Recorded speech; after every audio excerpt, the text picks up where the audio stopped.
안녕하십니까. 이태규 내리시니까 대표원장 이태규입니다. 오늘 말씀드릴 주제는 비타민 D의 검사와 치료의 중요성에 대해서 두통에 연관돼서 그리고 다른 질환들에 대해서 말씀을 드리겠습니다.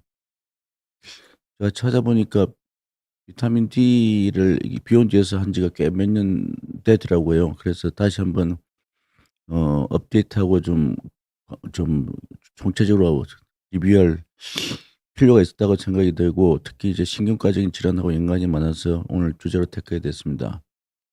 그럼 보시다시피 어떤 해수욕장에서 이 선탠을 다들 열심히 하고 있는데, 여러분들 보시기에 왜 이렇게 하고 있다고 생각하세요? 물론 각자 상상한 바가 있고 뭐 생각한 바가 있겠지만, 중요한 이유 중에 하나가 자외선 노출해서 비타민 D를 피부에서 합성하기 위해서 이렇게 하고 있는 겁니다. 특히 백인들은 좋은 햇빛이 있으면 이런 식으로 뭐 피부를 이제 노출시키면서 적극적으로 이제 선탠을 하는데요. 선탠하는 이유가, 중요한 이유 중에 하나가 이제 비타민 D 합성이라는 면도 있습니다. 비타민 D는 여러분 생각이세요? 대중적인 이미지가 어떨까요? 일단 햇빛 노출 뭐 이런 거, 자외선 노출, 그리고 D가 모자라면 골다공증이 생긴다. 그리고 건강기능식품으로 영양제로 나온 게 있다. 아니면 혹은 주사 맞는 사람들이 있다. 뭐 아마 이 정도가 대부분 아시는 카테고리일 겁니다. 비타민 D는 사실 이런 대중적인 이미지보다 훨씬 더 광범위하고 훨씬 더 중요한 이게 역할을 합니다. 비타민 D는 사실 호르몬입니다. 일종의 호르몬. 그렇기 때문에 이게 그 우리 의료계에서도 내과, 특히 이제 내분비 내과에서 연구가 많이 됐고요. 비타민 D가 역사적인 면을 살펴보면은 영국 산업혁명으로 올라갑니다. 영국 산업혁명 때 여러분, 그 갑자기 영국 런던 같은 데서 이제 굴뚝에서 연기들이 많이 이제 올라오고, 그때는 뭐 전혀 대기 오염에 대해서 신경을 안 쓴 때니까, 그러면 항상 흐린 날이 더 흐리고 햇빛이 차단되고, 그래서 뒷골목에서 노는 애들이 이게 구루병 같은 데 많이 걸렸어요. 그래서 이런 거에 이제 그 굉장히 이제 엔데믹이라 그러죠. 갑자기 이제 폭발적으로 이런 환자가 증가하니까 이제 의사들이나 이제 교수들이 이게 갑자기 이제 주목을 하기 시작한 거죠. 그때 이제 구루병에 대한 이제 연구가 많이 이제 활발하게 이루어졌었고, 그 뒤로 또 한창 잠잠하다가 이게 그 왜 잠잠해졌냐 그러면, 이게 뭐 영양 국제적 영양학회에서 비타민 D는 아주 소량만 섭취하면 된다 해서 뭐 500, 400 단위 이 정도만, 이게 일종의 데일리 리콰이어먼트라 해서 이렇게 하다 보니까 뭐 이게 비타민 D 아주 조금만 먹어도 되네. 별거 아니네 하고 쭉 이제 수십 년 동안 거의 100년 가까이 이제 흘러왔는데, 지금부터 불과 십몇 년 전에 마이클 홀릭 교수라는 이 보스턴 대학 내분비내과 교수인데, 이분이 뉴 잉글랜드 저널 오브 메디슨 NEJM이라는 데 아주 유명한 논문을 냈어요.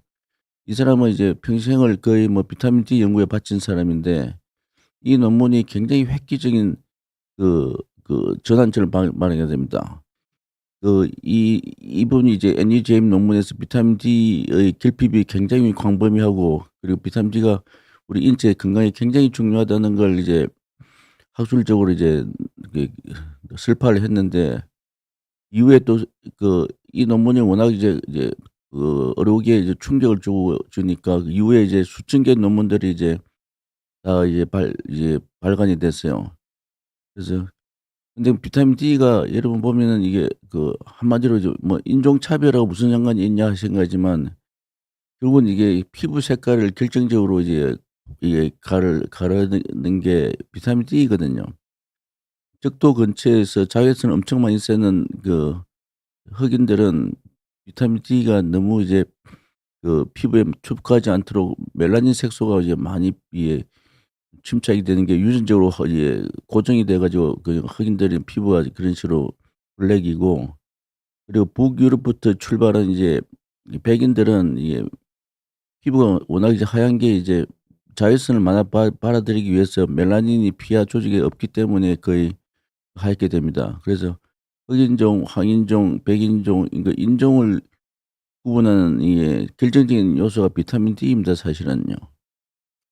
그리고 이런 인종을 구분하는 결정적인 게 요소이기도 하고요. 여러분 아시는 분 아시겠지만 왕좌의 게임이라는 유명한 아주 드라마가 있었어요. 몇 년 동안 이제 그 HMO라는 데서 방영한, 지금은 넷플릭스도 나오죠. 여기 보면 이제 winter is coming이란 말입니다. 이게 겨울이 오면 굉장히 무슨 일이 무슨 사건들이 벌어질 거라는 게, 그래서 이게 겨울에 훨씬 더 심해지는 이제 계절적인 영향도 있어요.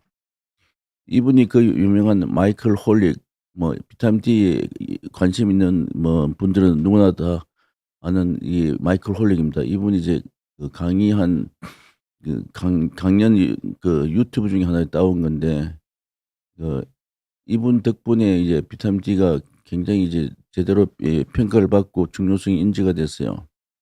그럼 비타민 D가 건강상 어떤 문제가 일으키냐, 비타민 D가 부족하면은. 지금 나열한 게 한 10가지 가까이 되는데 이것뿐만 아니라 뒷페이지 또 있어요. 일단 첫 번째, 여러분들이 아시는 분 알겠지만 골다공증, 골감소증과 연관이 많고, 그리고 근육통을 유발하고 악화시킵니다. 근감소증도 올 수도 있고요. 심하면 편두통도 악화시킵니다. 우리 신경과에서 주로 많이 보는 편두통도 악화시키고 비염도 악화시켜요. 그다음에 비염이 무슨 알레르기 비염도 있고 여러 가지 있고 구조적인 문제도 있지만 코뼈가 이제 안에서 휘어지는 비중격 만곡증, 기타 등등이, 그런 것뿐만 아니라 이제 비타민 D 흡수가 악화되고 또 결정적으로 암 발생을 증가합니다. 이 암에 영향을 미치는 비타민 D가 암의 개수가 20종이 돼요. 그중에 대표적인 게 이제 유방암, 대장암, 직장암입니다. 그 외에 전립선암이니 여러 가지가 또 있는데, 우리나라에서 젊은 여자분들 유방암 증가가 이제 비타민 D 결핍하고 연관이 많을 거라고 지금 추정을 하고 있는데요. 그다음 뿐만 아니라 혈관에도 안 좋죠. 동맥경화가 악화됩니다. 동맥경화 반을 이제 이게 형성을 악화시키는 요인 중에 하나고, 인지 기능 저하를 초래할 수 있고 인지 기능에도 굉장히 연관이 많고요. 그다음에 다발성 경화증, 요건 이제 좀 논란이 소지겠지만 신경과에서 우리가 좀 일종의 한국에 좀 비교적 드문 병이긴 하지만 다발성 경화증도 악화시키는, 다발성 경화증이 보시면 분포가 북유럽 쪽에 굉장히 많거든요, 이게. 그래서 거주하는 환자의 거주지 위도랑 연관이 많다는 게 썰도 있고요. 그러면 편두통과 이제 비타민 D 결핍증은 여러 가지로 잘 알려져 있는데, 특히 이제 페디아트릭 마이그레인, 어린애들 편두통에서 특히 더 중요합니다. 그래서 여러 가지 연구가 있는데 그중에 하나 보면 비타민 D를 이제 복용을 시켰더니 편두통이 좀 좋아지더라, 이런 게 결론적으로 나오는 거거든요. 이게 이 어린애뿐만 아니라 어덜트, 이게 성인에서도 비타민 D가 굉장히 중요합니다. 비타민 D가 물론 이제 근본적인 치료는 아니지만 이제 다른 약물요법과 더불어서 비타민 D 결핍증을 검사해서 있으면 치료를 하면 더 빨리 좋아진다는 그런 의미죠. 비타민 D 치료를 더 좋게 하려면 이제 비타민 D 혈중 농도도 반드시 체크를 해야 되는 거고요.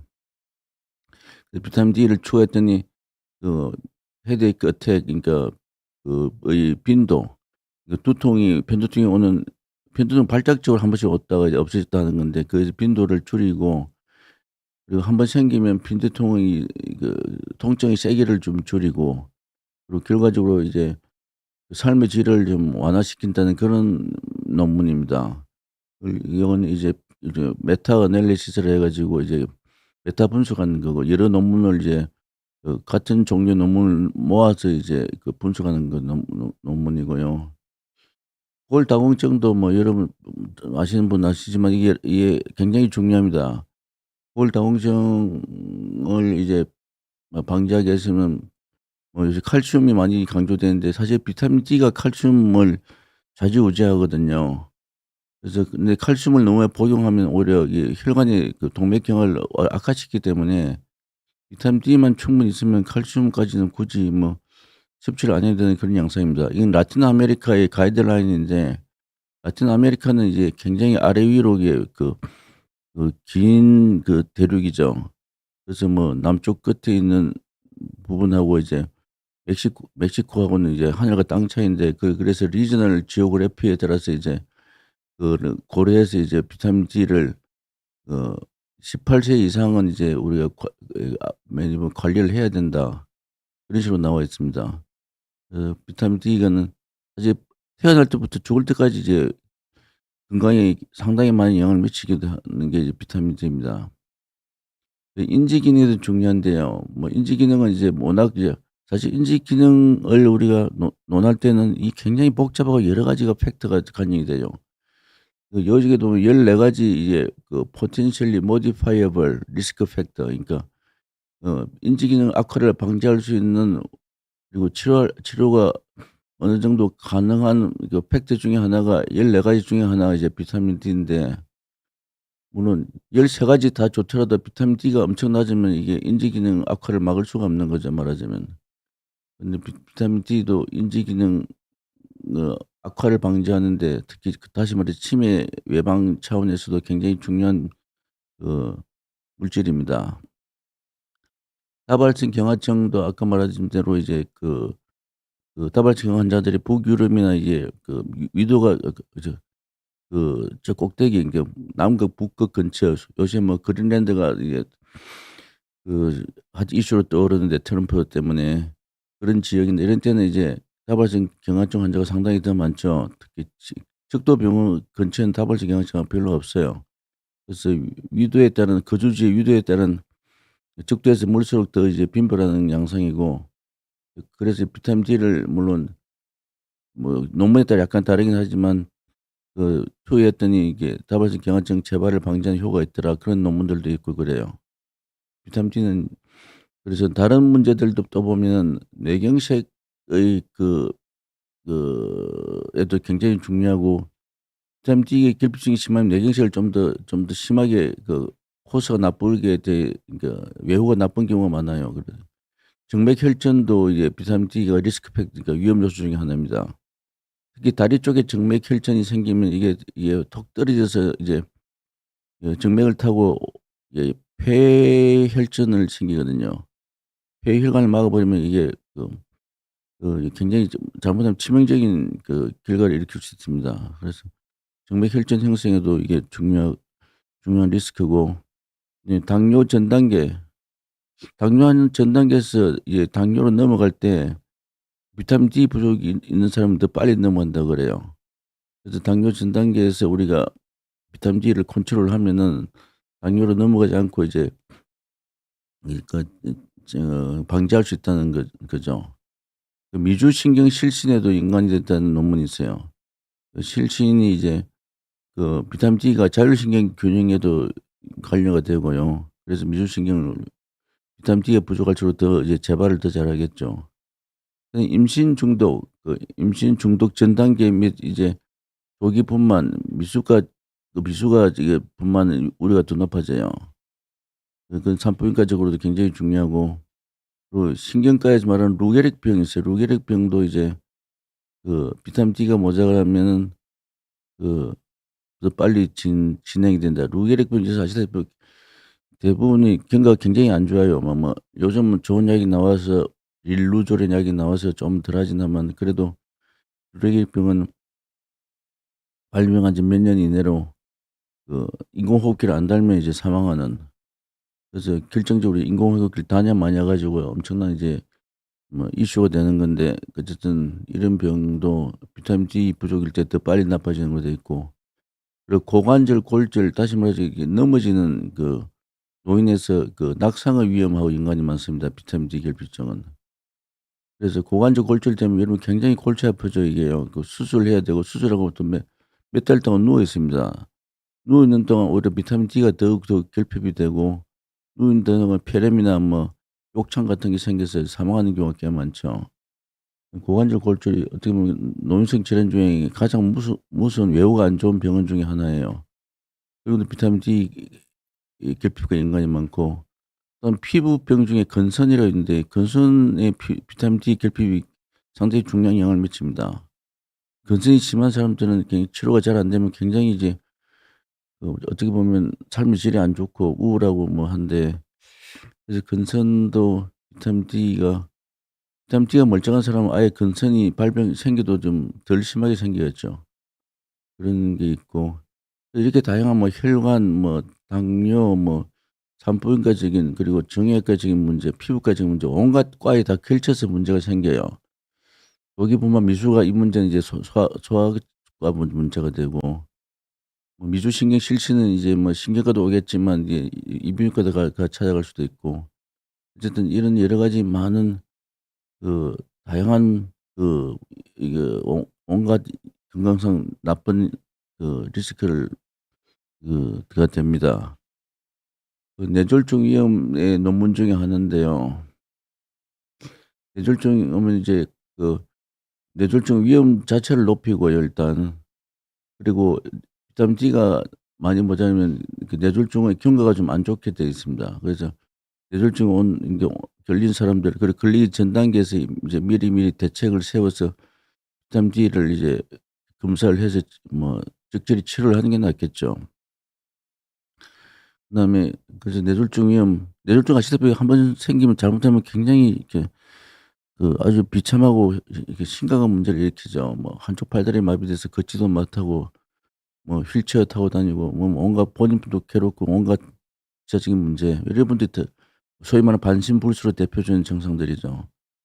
그런 게 있고, 물론 뇌졸중은 뭐 고혈압, 당뇨, 고지혈증 이런 게 더 중요하긴 하지만 비타민 D도 관건을 무시하지 못하는 겁니다.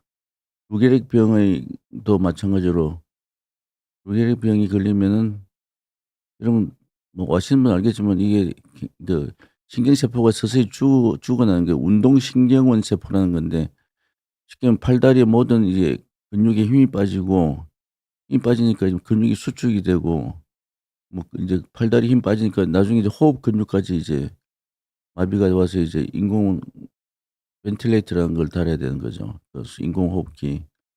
그래서 이게 이제 그 루게릭 병 중에 이제 그 뭐 모든 루게릭이 빨리 진행하는 게 아니고 루게릭 리버설이라 돼 있는데, 스탑하는 그런 카테고리는 루게릭 등이 있어요. 그중에 하나가 이제 비타민 D 중요성을 이야기하는 거고, 골근 감소증, 그러니까 뼈하고 근육이 동시에 감소하는 건 노인들에서 굉장히 흔한데, 요것도 이제 뼈하고 근육 모두 다 비타민 D가 굉장히 중요한 역할을 하거든요. 비타민 D가 이런 골근 감소증 이 예방에 굉장히 중요하다고 이제 좀 배치가 돼 있고, 비타민 D를 미리미리 사전에 이게 체크해 가지고 정상으로 유지하면 이런 게 생기도 아주 가볍게 지나갈 수도 있고, 이게 큰 문제가 안 되는 거죠. 아까 말한 근선도 피부병의 일종인데, 이게 비타민 D가 굉장히 중요한 역할을 하게 됩니다.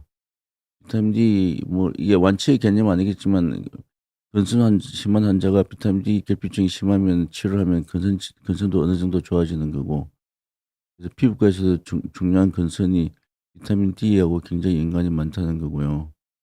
근선이 이제 만성적으로 난치병으로 가는 경우도 많은데, 아무튼 이제 비타민 D도 굉장히 중요한 겁니다. 임신 중독도 이게 임신 중독 전 단계 에클람시라고 그랬죠. 그런 단계에서 비타민 D를 체크해서 임신 중독으로 가는 걸 막을 수 있다는 거고, 그리고 임신에 연관돼서는 또 비타민 D가 난산을 또 초래합니다. 비타민 D 결핍증이 심하면 온갖 뼈가 이제 변형이 되고, 산모의 골반뼈도 변형이 돼요. 골반뼈가 변형이 되면 이제 태아가 나오는 골반 가 우둘투둘 울퉁불퉁해지고 그러면은 이게 운반하는데 굉장히 지장을 많겠죠. 그러면 이제 할 수 없이 제왕절개를 해야 되고, 그리고 임신 조산할 확률도 높아져요. 산모가 이제 비타민 D가 많이 모자라면 애도 비타민 D가 많이 모자라기 때문에, 그게 이제 그러면 이제 미수가 생기면 이제 미숙아도 이제 벤틸레이터, 인큐베이터 들어가야 되고, 그러면 뭐 온갖 문제가 생기죠.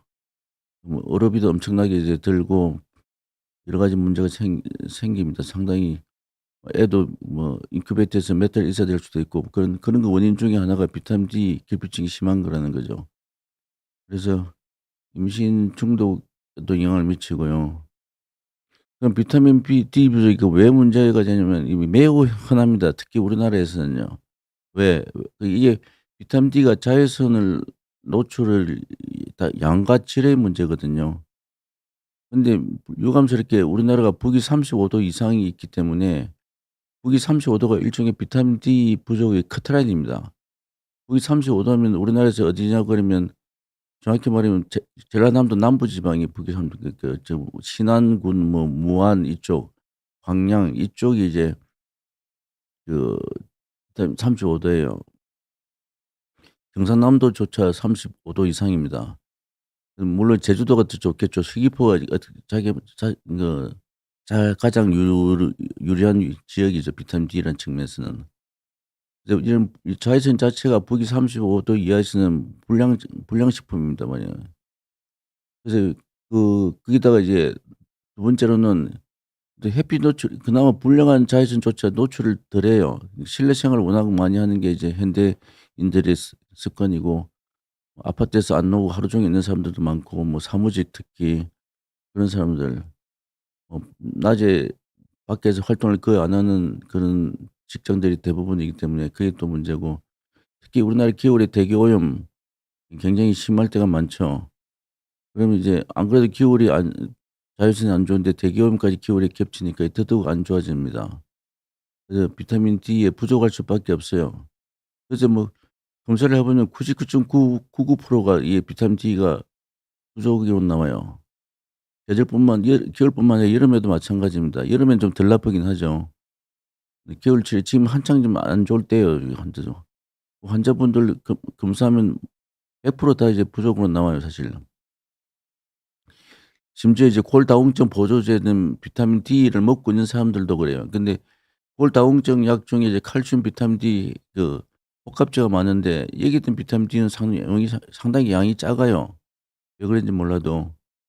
그리고 쓸데없이 칼슘만 많기 때문에 이게 뭐 과연 적절한지 모르겠습니다. 근데 비타민 D만 충분하면 칼슘까지 먹을 필요는 없다고 보기 때문에 비타민 D는 자기는 먹고 있다가 착각을 하는 거예요. 근데 용량이 굉장히 작은 걸 먹고 있는 거죠. 그래서 이런 사람들도 비타민 D가 모자라고 이래서 이런 시절에 비타민 D가 굉장히 흔합니다. 일단 결정적으로 지정학적 위치 북위 35도 이상이죠. 서울이 아마 37도 정도 될 거예요. 여러분 다 아는 38 도선이 서울 저 위쪽에 있죠. 서울이 37도 정도고 수도권이 37도 정도고 그다음에 경상북도 전라북도 이런 데가 아마 36 도쯤 충청도 이런 데 36 도쯤 될 겁니다. 그래서 35도 적도에 가까우면 가까울수록 비타민 D가 양질의 비타민 D죠. 비타민 D는 어떤 식으로 형성되느냐 이게 결정적으로 선라이트 이게 자외선이 굉장히 중요하죠. 피하 지방에서 이제 비타민 D가 이제 선라이트가 이제 간에서 합성이 되고 그리고 콩팥에서 완성이 됩니다.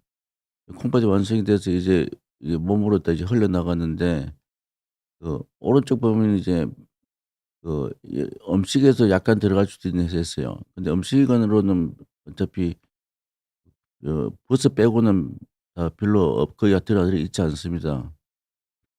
콩팥하고 이제 간이 중요하죠. 예 비타민 D가 그러면 물론 우리나라 사람 다 낮은데 그럼 특히 더 낮은 사람이 누구냐? 햇빛을 안 쐬는 정말로 안 쐬는 사람들입니다. 3 교대 근무자들. 밤에 근무하는 날이 많고 밤낮이 바뀐 직장 가진 분들, 밤낮이 맞게 일상생활하는 분들 우리나라에 특히 그런 직종이 많죠. 뭐 밤문화가 많이 발달하고 그런지 몰라도. 그다음에 뭐 수험생들, 수험생들은 뭐 앉아서 공부만 하느라고 점심시간도 밖에 안 나가지고 그냥 계속 앉아서 공부하니까 하여튼 소위 말하는 집순이 집돌이하는 분들 그냥 하루 종일 집에만 처박혀 있는 사람들, 외출하기 정말 싫어하는 분들, 햇빛 알레르기가 있어서 외출 안 하는 분들 그다음에 광선 감미증 환자분들, 편두통 환자 중에 가끔 이런 분들도 있고 어쨌든 햇빛에 대해서 이제 눈부심이 심해서 뭐 아예 안 나가는 분들도 있고 그런 분들이 이제 이런 분들이 어쨌든 햇빛 노출이 뭐 직업적으로 또는 본인 스스로 안 하는 분들이 예 1년 내내 잘 안 하는 분들이 이 문제가 잘 생기죠. 특히 이런 분들은 검사해 보면 굉장히 많이 낮아요. 그냥 거의 뭐 저수지로 치면은 뭐 바닥이 쩍쩍 갈라질 정도로 이제 비타민 D가 모자라는 거죠.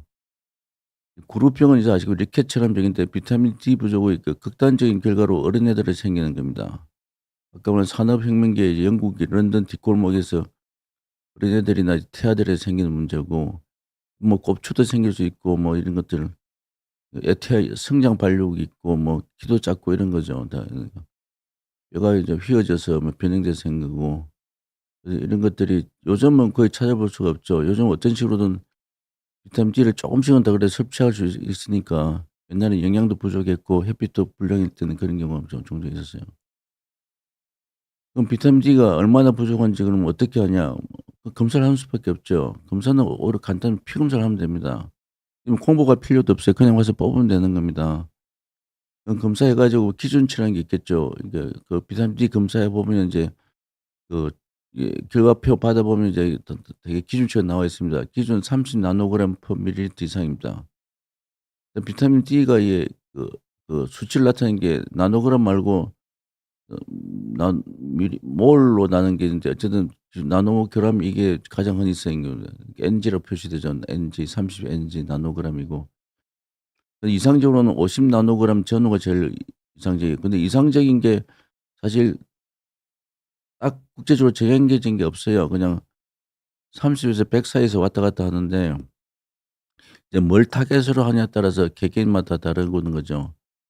어쨌든 50 전후가 제일 적당하고 그다음에 30 이하는 이제 두 부류로 나눠요. 그 25 에서 30은 영어로 insufficient 불충분하다 표현하고 24 이하가 부족이라 그래요. 근데 사실 불충부터 이게 25 30 이하부터 이제 어쨌든 모자라긴 하는 거죠.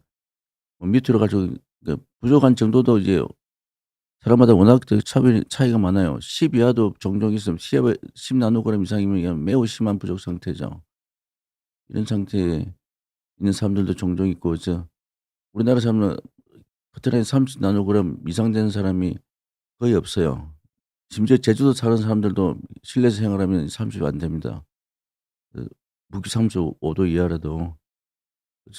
그래서 누구나 다 이제 모자라는데 그러면 거꾸로 섭취를 많이 하거나 어쨌든 많이 이제 뭐 주사를 맞든 뭘 먹든 근데 많다고 또 다 좋은 건 아니에요. 많으면 너무 많은 경우는 극히 드물긴 합니다 사실. 근데 이게 되면 어쨌든 피 속에 칼슘 농도가 과다해져 가지고 칼슘이 비타민 D에서 결정적으로 영향을 많이 받거든요. 그래서 심한 부정맥을 유발합니다. 그래서 이것 때문에 문제가 크게 될 수 있고 과다의 기준은 폭식 레벨이라 그거는 약 150 나노밀 아까 30이 커트라인이니까 30 부터 뭐 140 까지는 비교적 안전하다고 보는 거죠. 그래도 100 이하로는 100 이상으로 올라가는 별로 이제 바람직하지가 않습니다. 그러니까 근데 비타민 D가 많은 경우 그걸 어째서 우리나라 사람들이 이렇게 뭐 너무 많게 되는 경우가 생기냐 그러면 이게 자녀분들이 이제 캐나다나 북유럽에 사는 분들이 이제 부모님 건강 생각한다고 그쪽에서 생산된 비타민 D를 보내와요. 근데 이들나라에서는 비타민 D 결핍증이 워낙 심하기 때문에 그 약 자체가 용량이 굉장히 많습니다. 그래서 나중에 나오겠지만 그런 걸 매일같이 그냥 건강식기능품으로 '아 우리 자식이 보내줬네.' 뭐 자식이 보내주니까 매일매일 잘 챙겨 먹어야지 이렇게 먹다 보면은 이 잘못하면 150 까지 갈 수 있거든요 나노그램은. 그 문제가 굉장히 커질 수 있습니다. 그래서 이게 뭐지 이게 그 톡식 레벨을 150 으로 적어 놨죠. 근데 이게 비타민 D가 요런 것도 좀 보세요. 한 알에 이게 10,000 IU면 굉장히 많거든요. 요걸 뭐 저기 그린랜드 수준으로 사는 사람들이 먹는 걸 우리나라에서 먹고 있으면 어떻게 되겠습니까? 이게 굉장히 100 이상 올라가서 150 까지도 갈 수 있는 거예요. 10,000을 계속 먹으면. 이런 약 먹으면 절대 안 됩니다. 근데 비타민제는 일종의 건강기능식품 분류되기 때문에 이 뭐 이게 뭐 관세청이나 이런 데 전혀 컨트롤 안 하거든요. 그냥 계속 한 번에 수입된 약만 컨트롤하지. 그래서 이런 식으로 먹으면 절대 안 된다는 거고, 그러면 부정맥이 옵니다. 심장 부정맥이요. 그럼 비타민 D가 그러면 그럼 어떻게 하면 제일 그러면 약 안 먹고 뭐 주사도 안 맞고 어떻게 하면 되냐? 햇빛쬐기죠. 햇빛쬐기라는 게 근데 말이 쉽지 좀 까다로워요, 어떻게 보면. 그럼 햇빛 쐬면 되지 않냐? 아침 일찍 나가서 햇빛 쐬야겠다. 아침 일찍 효과가 하나도 없어요. 적어도 낮 10시 이후가 됩니다. 오후 저녁에 퇴근하고 햇빛 저녁 무렵에 석양에 햇빛 쬐다. 그것도 아무 소용없어요. 늦어도 4시까지는 해야 됩니다. 10시부터 4시 사이인데 점심시간 빼고는 되게 실내에 있는 사람들이 많죠. 뭐 어떤 책에는 10시부터 3시까지로 된 책도 있고 그래요. 어쨌든 뭐 그렇고 불과 뭐 6시간 이 정도 5시간 이 정도 사이에 낮에 쬐야 되고 매일같이 반팔 입고서 쬐야 됩니다. 이게 햇빛을 직접 옷 입고 하는 건 별로 소용이 없어요. 차에 유리창도 차 안에서 쬐는 것도 별 소용이 없고 반바지까지 입으면 좋겠지만 현실적으로 어렵죠. 그래서 여름 빼고는 이 반바지를 입을 수가 없으니까. 그리고 하루 중에 되도록 많이 낮에 많은 시간을 노출해야 되고 그다음에 근데 얼굴에 자주 쬐면 어때요? 얼굴에 자주 쬐도 뭐 좋겠는데 이게 결국은 주름이 생기고 이제 검버섯이 생기겠죠. 그 자외선 차단제를 바르는 또 특히 여자분들은 더 그랬죠. 자외선 차단제 얼굴까지 바르면 여기도 소용이 없겠죠. 옷 다 입고 자외선 차단 바르고 햇빛 쏘고 별 소용이 없는 겁니다. 그다음에 햇빛 노출이 너무 과다되면은 흑색종 피부암이 생길 수 있어요, 위험도가. 다행히 동양에서는 백인보다 훨씬 더 적습니다. 이 피부암 요것도 굉장히 외우가 안 좋죠. 우리가 의학용어로 말리그넌트 멜라노마라는데 말리그넌트 자체가 이제 악성이라는 뜻입니다. 이게 더 겁 많은 사람들에게 너무 노출 많이 하면 이 피부암 생기는 거 아니냐. 뭐 아주 드물지만 생길 수 있긴 하죠. 그건 아무도 알 수는 없는 문제입니다. 그래서 차라리 이렇게 차단제 바르고 뭐 이런 제약이 많으니까 그냥 먹는 거나 주사나 뭐 약으로 하면 되자. 그 먹는 거에는 얼마나 들어 있을까요?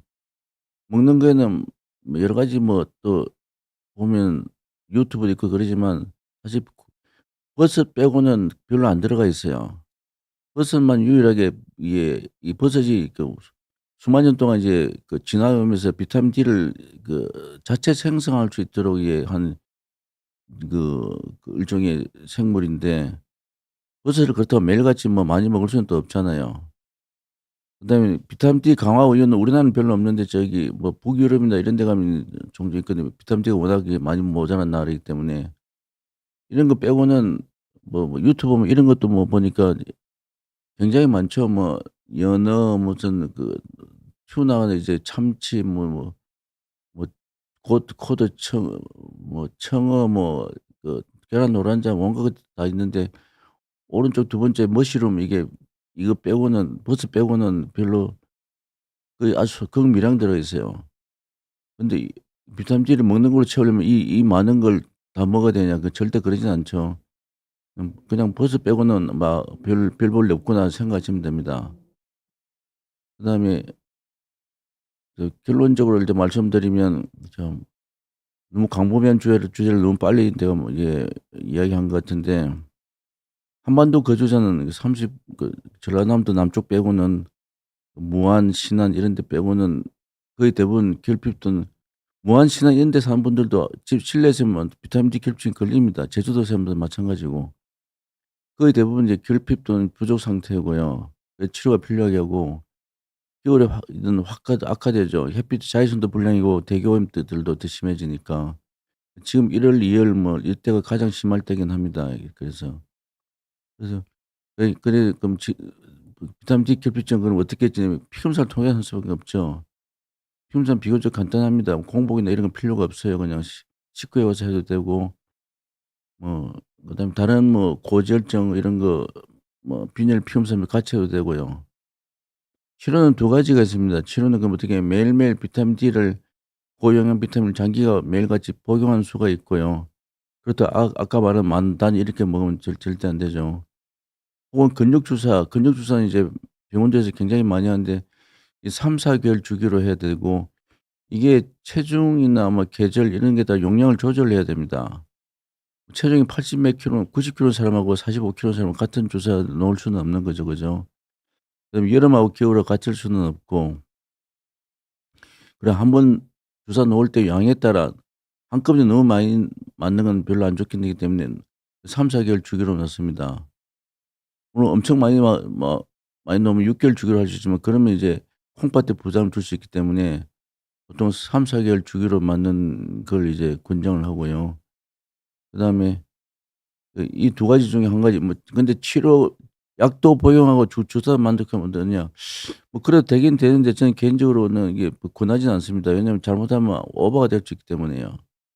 그리고 근육 주사는 여러분 맞으려면 한 군데 병원을 정해서 어 그렇게 주기적으로 맞아야 좋아요. 왜냐하면은 어제 병원을 옮기면 그 전 병원에서 양을 얼마나 줬는지 알 수가 없고 또 환자분들이 그 전 병원에서 정확히 두 달 전인지 석 달 전인지 기억을 잘 못해요. 그래서 주의할 거는 근육 주사 맞는 건 좋은데 한 군데 병원을 믿고 그냥 고정적으로 가서 그쪽에다 맡겨야 됩니다. 이게 여기저기 돌아다니면 주사 맞으면 부족함이 계속되거나 아니면 그러니까 그렇기 때문에 이제 너무 오버될 수 있거든요.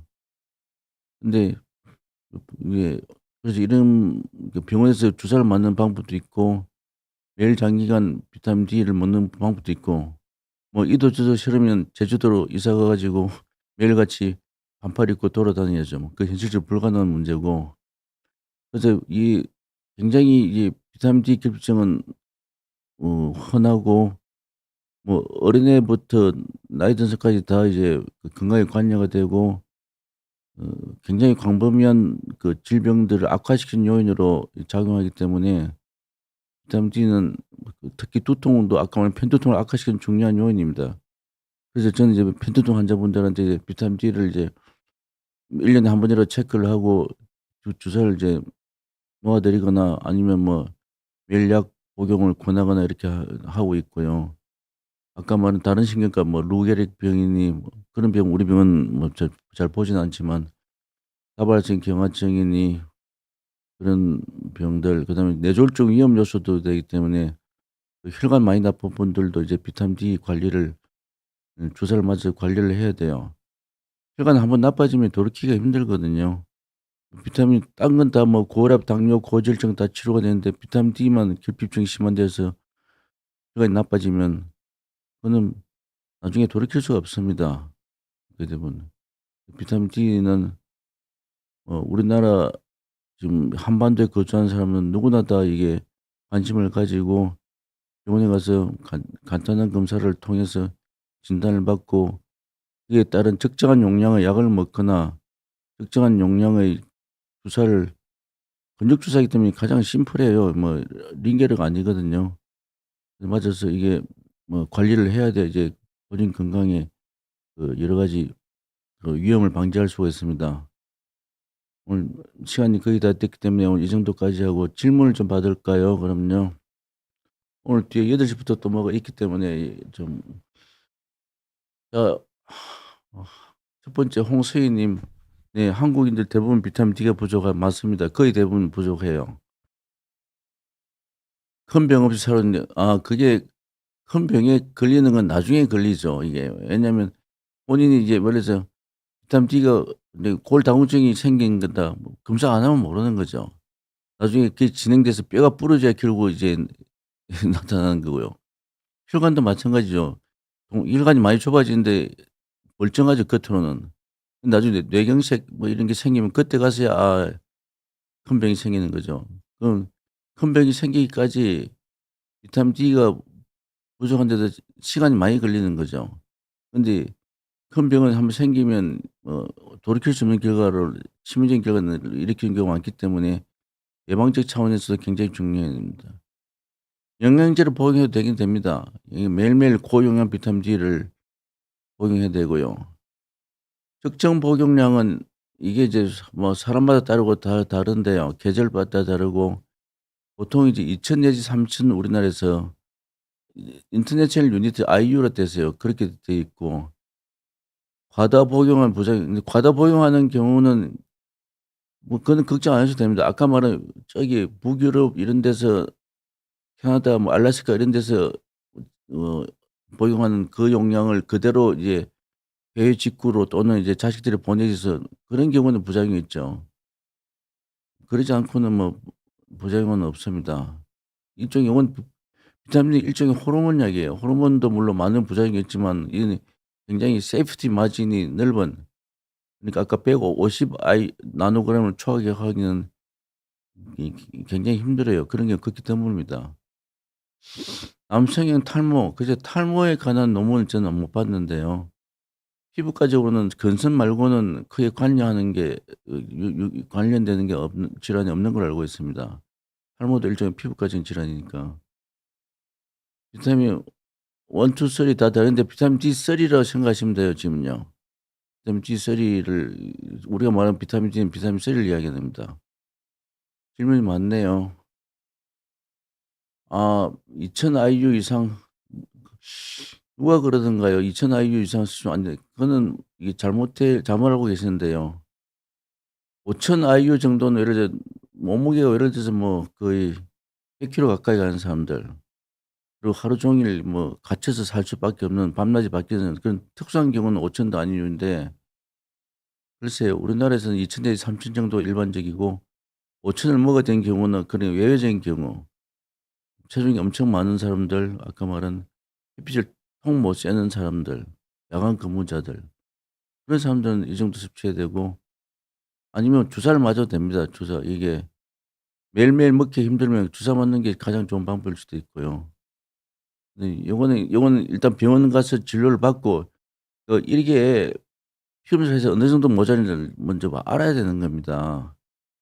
뭐 피 검사에서 예를 들어서 뭐 10도 안 된다 그러면 처음에 5천 먹을 수도 있죠, 한두 달은. 근데 피 검사에서 뭐 25 이렇게 나왔다 그러면 5천 은 좀 많다고 보는 거죠. 그럼 2천 정도 먹으면 되는 거고, 그 혈액 검사를 먼저 하고 그 결과에 따라서 비타민이 먹는 양을 결정하든지 주사 용량을 결정하든지 해야 되는 겁니다. 그 진단이 정확해야 그러면 치료도 제대로 되는 게 아니겠어요? 이제 그 비타민 D가 28, 9인 사람하고 비타민 D가 뭐 7, 8 되는 거 사람과 하늘과 땅 차이거든요. 그에 따라서 이제 필요한 비타민 D 용량도 하늘과 땅 차이일 거고요. 이거 매일 비타민 D가 그리고 약을 먹는 노인들이 약이 굉장히 많거든요. 이제 처방약도 말고 이건데 약을 하나를 줄이려 그러면 비타민 D 주사를 맞는 것도 좋은 방법이긴 합니다. 주사에 대해서 과도한 공포를 가질 필요는 전혀 없어요. 저도 주사를 맞고 피검사에서 뭐 20년 동안 이제 거의 비타민 D 주사 맞아도 우리 환자들한테 문제되는 경우는 한 번도 없었습니다. 그래서 어쨌든 비타민 D는 어떤 식으로든 뭐 피검사 통해서 확인을 하고 그에 따라 치료를 하는 게 여러 가지 건강 면에서 굉장히 중요한 문제입니다. 두통을 비롯한 신경과뿐만 아니라 내과적인 문제, 산부인과적인 문제, 뭐 이비인후과적인 문제, 온갖 것이 다 관련이 되고 있습니다. 이상, 그럼 오늘 더 이상 없나요? 없으면 이걸로 마치겠습니다. 시청해 주셔서 감사합니다. 이태규 원장이었습니다.